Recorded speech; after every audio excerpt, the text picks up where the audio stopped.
All right, this lesson is the second part of Territorial Dimensions of Politics. The first section we're going to be looking at is governing states. And there's two different types of states that we need to identify, and that is national and then local. At the national scale, a government can be more or less democratic. At the local scale, the national government can determine how much power to allocate to local governments. The first scale that we are going to look at in regards to this is the national scale. What I want to do is identify what they actually are. There's democracy, which is where people elect leaders and people, as in citizens, can also run for office. There is an autocracy, autocracy, which is a country that is run according to the interests of the ruler rather than the people. And there's also an anocracy, anocracy, which is where a country that's not fully democratic or not fully autocratic, but it displays a mix between both of these types of governing systems. Now we want to answer the question of how do they select their leaders. Democracy has institutions and procedures through which citizens can express effective preferences about alternative policies and leaders. In other words, the citizens have decisions, they have a say, and they can determine and they can let their representatives know what it is that they want.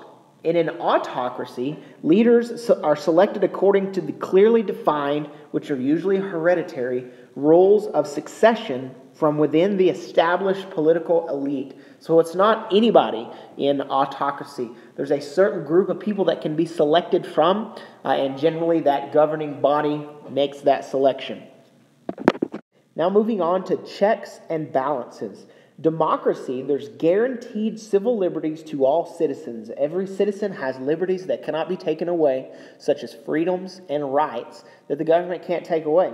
In an autocracy, a leader can exercise power with no check or balance. They can do whatever in the world that they want without another branch of that government checking their power. Now, what you've started to see in the world is there's a general trend in the world to becoming more democratic.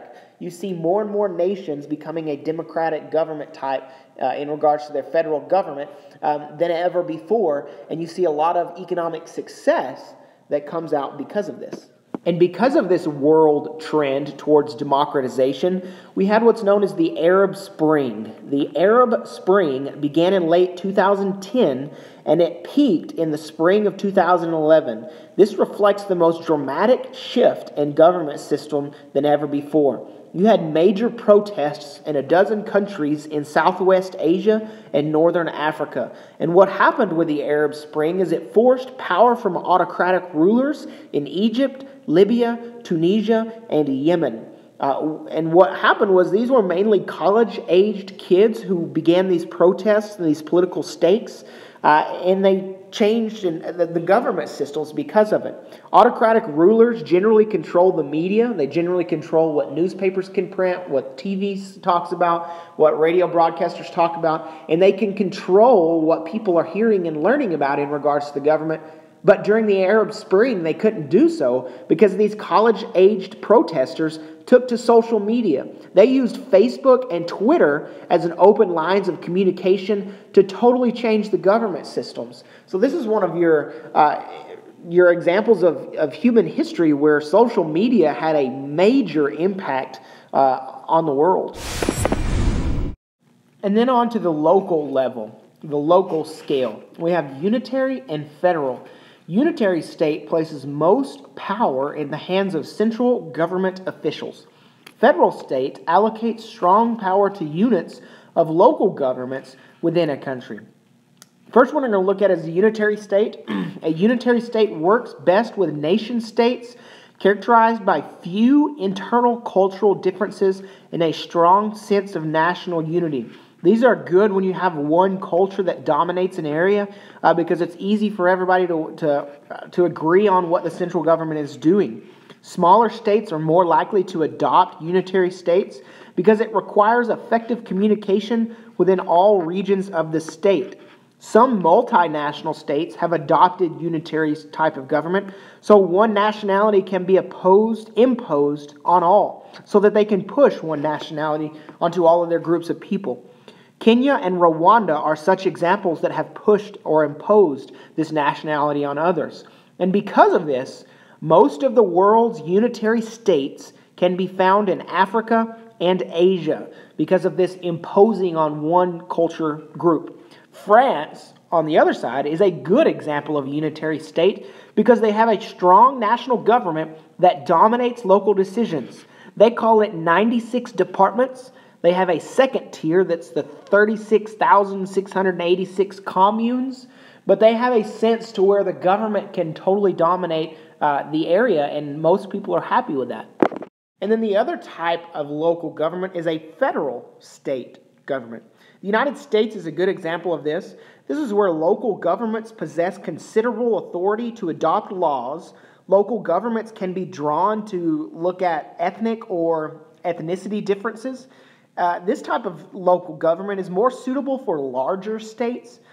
States not as the United States, but states as in government systems, because when you're a lot bigger, chances are you're more diverse, and you could reach these different ethnicities and diversities by having a federal type government system where individual local levels can have some power.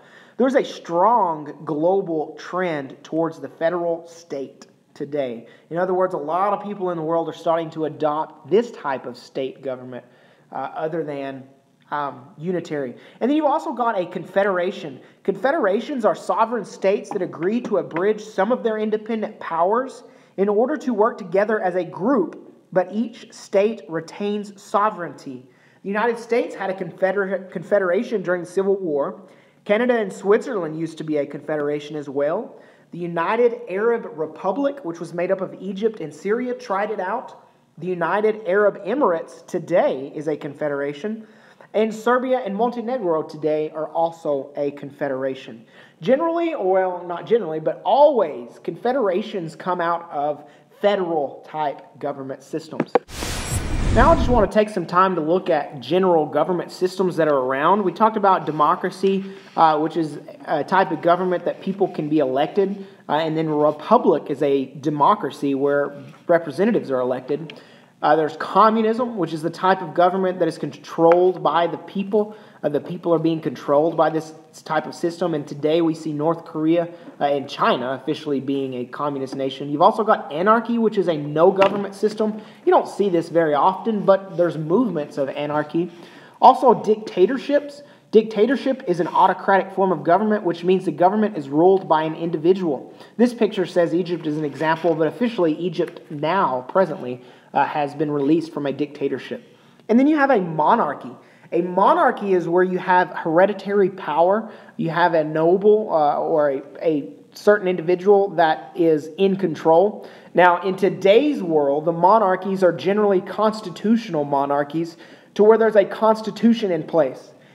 Australia, Canada, England has this to where you have a monarch, but then you have a constitution put into place that this constitution set up a parliament, which the parliament is the Democratic part, is the Republican part, where these people were elected to represent the remaining individuals. And so power then is split between this constitution, or this parliament, and the monarch that's in control.